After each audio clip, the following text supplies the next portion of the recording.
বিশ্বকাপ ফাইনালে মাঠের মধ্যে কি হয়েছিল এবার যেন খুলে গেল সব রহস্য। ফিফার প্রকাশিত নতুন রেফারি ক্যামেরার ফুটেজে উঠে এসেছে ফাইনালের ভেতরের অনেক অজানা মুহূর্ত। মেসির সঙ্গে রেফারির কথোপকথন, ম্যাক অ্যালিস্টারকে সতর্ক করা, এমনকি গোলের আগের ঘটনাও ধরা পড়েছে সেই ক্যামেরায়। ম্যাচের আগে টানেলে কুকুরেয়া, রদ্রি সহ কয়েকজন স্প্যানিশ খেলোয়াড়ের সঙ্গে শুভেচ্ছা বিনিময় করেন মেসি। মাঠে নেমেও খেলোয়াড়ের সঙ্গে নিয়মিত কথা বলেন রেফারি ভিনচিচ। এক পর্যায়ে ম্যাক অ্যালিস্টারকে সতর্ক করে বলেন এটাই তার শেষ সতর্কবার্তা। ফাউলের শিকার হয়ে মেসি প্রতিবাদ করলে রেফারি তাকে জানান তিনি সব দেখছেন।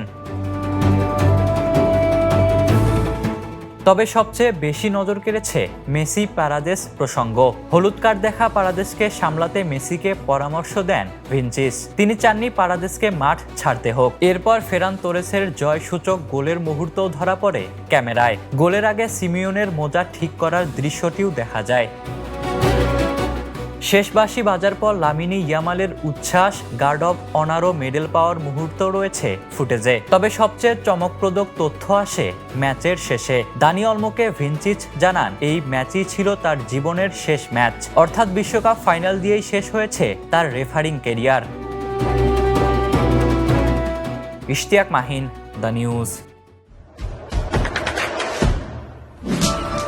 দেশে দেশে সবার সাথে, দ্য নিউজ।